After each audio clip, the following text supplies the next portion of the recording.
இன்னைக்கு உபவாசம்னா என்னன்றத கொஞ்சம் நீங்க விளக்கி சொன்னீங்கன்னா நல்லா இருக்கும். ஏன்னா அநேக உபவாசங்கள் போடுறோம். இந்த லென்த் நாட்கள் 40 days பாத்தீங்கன்னா சில பேர் நான்வெஜ் எடுக்காமயே உபவாசம் போடுறாங்க. அது எப்படி, அது சரியா இருக்குமான்றது ஒரு கேள்வி.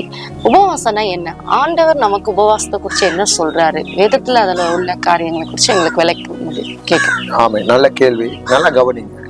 இன்னைக்கு உபவாசம், இன்னைக்கு நம்ம 40 நாள் உபவாசத்துல இருக்கிறோம். இன்னைக்கு சில பிள்ளைகள் என்கிட்ட சொல்றது, பாஸ்டர் நாங்க நான்வெஜ் எடுக்காம இன்னைக்கு என்ன செய்யறோம், உபவாசம் இருக்கிறோம் பாஸ்டர். சில பிள்ளைகள் பாருங்க 21 நாள், சில பிள்ளைகள் 7 நாள், சில பிள்ளைகள் 3 நாள்.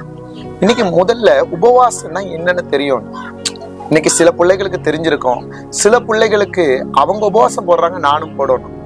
இன்னைக்கு சில பிள்ளைகள் உபவாசம் போட்டு கூட அதுல அற்புத அடையாளங்களை பார்க்க முடியல, அவங்க ஆவியில பலப்பட முடியல. ஏன்னா நம்ம எடுக்கிற முடிவு தவறான முடிவுகளாக. ஏன்னா நீங்க எடுத்து வாசிங்க, லூக்காக்கு எழுதின சுவிசேஷம் 4வது அதிகாரம் 2வது வசனத்தை எடுத்து படி. 40 நாள் பிசாசினால் சோதிக்கப்பட்டார். அந்த நாட்களில் அவர் ஒன்றும் புசியாது இருந்தார். அந்த நாட்கள் முடிந்த பின்பு அவருக்கு பசி உண்டாயிற்று. நல்லா கவனிங்க, அவர் 40 நாள் பிசாசினால் சோதிக்கப்பட்டார். அந்நாட்களில் அவர் ஒன்றும் புசியாது இருந்தார்.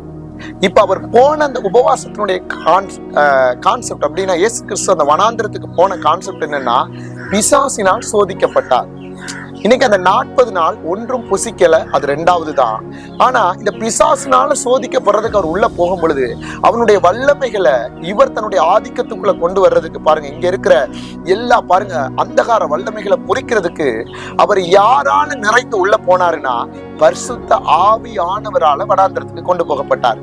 இன்னைக்கு நம்ம ஏசப்பா 40 நாள் உபவாசம் போட்டாரு, நானும் போட விரும்புறேன். நல்லது, நீங்க மாம்சத்துல முடிவெடுத்து உள்ள போறீங்களா, தேவ ஆவியானவரால நிரப்பப்பட்டு நீங்க எங்க போறீங்க, உபவாசத்துக்குள்ள போறீங்களா?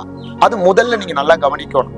ஏன்னா மாம்சத்துல எடுக்கப்பட்டு போனா உங்களுக்கு உபவாசத்துல இருந்தாலும் தேவ வல்லமையில பலப்பட முடியாது. ஆவியானவர் பாருங்க, அவரை எந்த இடத்துக்கு கொண்டு போனார். இன்னைக்கு உலகத்துல நிறைய இடங்கள் இருக்கு, ஆனா அவர் ஏன் வனாந்திரத்துக்கு கொண்டு போகணும்? வனாந்திரம் எதை குறிக்குது? ஏன் பிசாசினால சோதிக்கப்பட்டாரு? நீங்க எரேமியாவுக்கு எழுதின தீர்க்கதரிசன புத்தகம் 2வது அதிகாரம் 5வது வசனம் அந்த வனாந்திரத்தை குறித்து சொல்லுது. நல்லா கவனிங்க. கர்த்தர் சொல்லுகிறது என்னவென்றால், எங்களை எகிப்து தேசத்திலிருந்து வரப்பண்ணினவரும் அவாந்திர வெளியும் பள்ளங்களும் உள்ள தேசமும் வறட்சியும் மரண இருளும் உள்ள தேசமும் ஒருவனும் கடவாமலும் ஒரு மனுஷனும் குடியிராமலும் இருக்கிற தேசமுமான வனாந்திரத்தில் எங்களை நடத்தினவரும். பாருங்க எவ்வளவு காரியத்தை வனாந்திர